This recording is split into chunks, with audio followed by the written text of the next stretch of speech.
দিলাম, দিয়ে এবার মাছটা ভেজে দেব।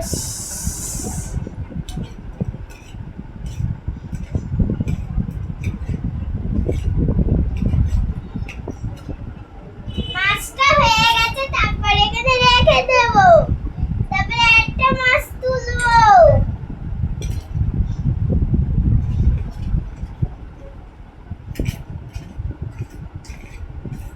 আমি আবার একটা তুলেছি, এই বড় মাছটা রান্না করব।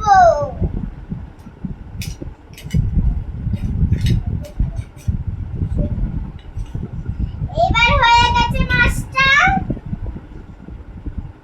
এবার আমি মাছের